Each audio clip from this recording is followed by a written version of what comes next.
अध्याय 9 का सार। अब मैं अध्याय 9 के सार का वाचन कर रहा हूँ, आप लोग ध्यान से सुनें। चाणक्य ने मनुष्य को जीवन का लक्ष्य बताते हुए कहा है कि जो व्यक्ति संसार से मुक्त होना चाहते हैं उन्हें विषय वासनाओं का त्याग विष के समान कर देना चाहिए, अर्थात बेहिचक। जो नीच मनुष्य दूसरों के प्रति घृणा के कारण कठोर बात बोलते हैं वे नष्ट हो जाते हैं, कोई भी उनका सम्मान नहीं करता है। चाणक्य संसार की विभिन्न धारणा को व्यक्त करते हुए बताते हैं। चाणक्य संसार की विचित्र धारणा को व्यक्त करते हुए बताते हैं कि सोने में सुगंध नहीं होती, ईख पर फल नहीं लगता, चंदन के वृक्ष पर फूल नहीं लगते, विद्वान व्यक्ति के पास धन नहीं होता और राजा को प्रायः अधिक आयु नहीं मिलती।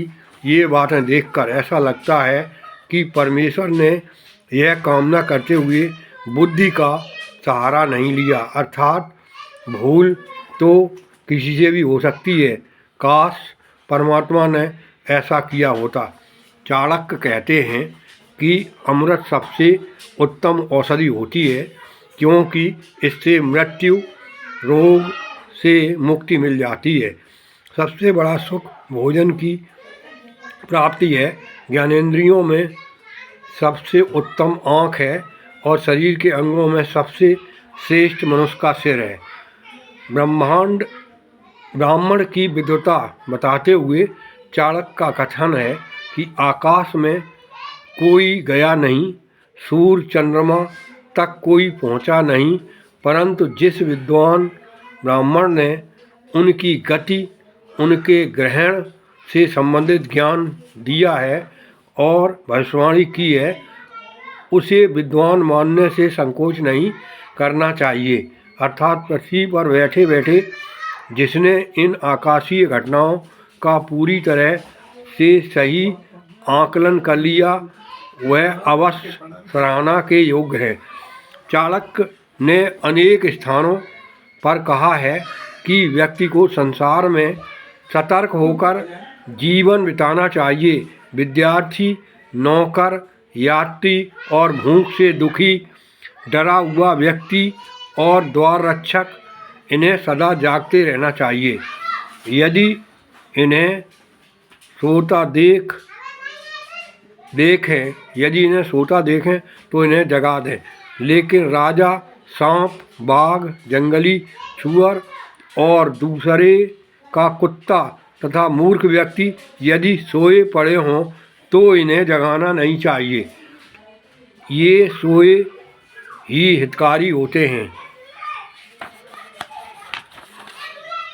इस अध्याय में आचार्य चाणक्य ने ब्राह्मणों के संबंध में कहा है कि उन्हें पतित लोगों से किसी प्रकार की सहायता नहीं लेनी चाहिए, क्योंकि ऐसे लोगों के स्वार्थ भी तुच्छ होते हैं। समय आने पर उनकी पूर्ति में सहयोग करना और न करना दोनों ही स्थितियां दुविधा वाली हैं। सहयोग करने पर नैतिकता की हानि होती है तथा न करने पर कृतघ्न होने का आभास होता है। आचार्य का कहना है कि मनुष्य को अपना वास्तविक स्वभाव नहीं छोड़ना चाहिए, अर्थात यदि सांप विषरहित है तो उसे अपने पर आक्रमण करने वालों को डराने के लिए फन फैलाते रहना चाहिए। इसका अर्थ यह है कि आडंबर से भी दूसरे व्यक्तियों को प्रभावित किया जा सकता है। किसी संत द्वारा सर्व को दिया गया यह उपदेश सभी ने पढ़ा सुना होगा कि फुफकारना जरूर चाहिए, भले ही डसने का मन न हो। आगे चाणक्य जी कहते हैं इस अध्याय में, मूर्खों को इस बात का ज्ञान नहीं होता कि किस समय कौन सा कार्य किया जाए। वह प्रातःकाल ही जुआ आदि खेलने लगते हैं। दोपहर का समय भोग विलास और रात्रि का समय चोरी आदि बुरे कामों में लगाते हैं। ये तीनों कार्य धर्म और कानून दोनों दृष्टि से निषिद्ध है। इनसे धन और सम्मान की हानि होती है। सबसे बढ़कर इनसे आत्मा का पतन होता है। चाणक्य का कहना है कि प्रभु की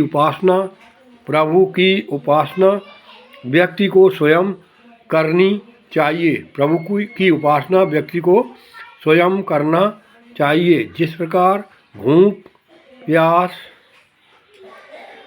तभी शांत होती है जब आप स्वयं भोजन खाते और पानी पीते हैं, उसी प्रकार आपके द्वारा किए गए शुभ कार्य, ईश्वर उपासना आदि तभी पूरी तरह से फल देता है जब आप उसे स्वयं करें। व्यक्ति को कष्टों में धैर्य रखना चाहिए। धैर्य से कष्ट उतने दुखदायी प्रतीत नहीं होते जितने धैर्य न होने पर।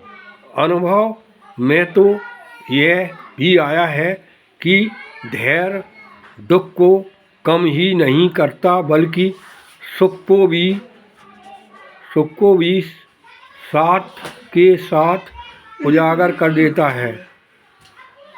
ऐसे में दुख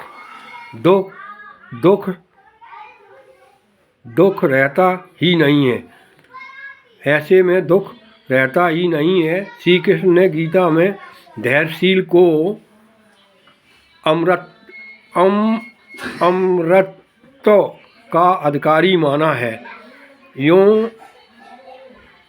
यो धीर सा अमृतत्वाय कल्पते। इस प्रकार मनुष्य का सबसे सर्वाधिक महत्वपूर्ण गुण है धैर्य।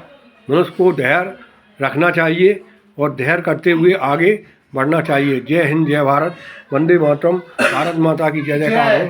सभी लोग सुखी संपन्न रहें, सभी लोग निरोग रहें, सभी लोग भाईचारे से रहें और पापियों का सर्वनाश करो, पापियों से दूर रहो। जो लोग आतंकवाद फैलाते हैं, आतंकवादियों का सहयोग मत करो।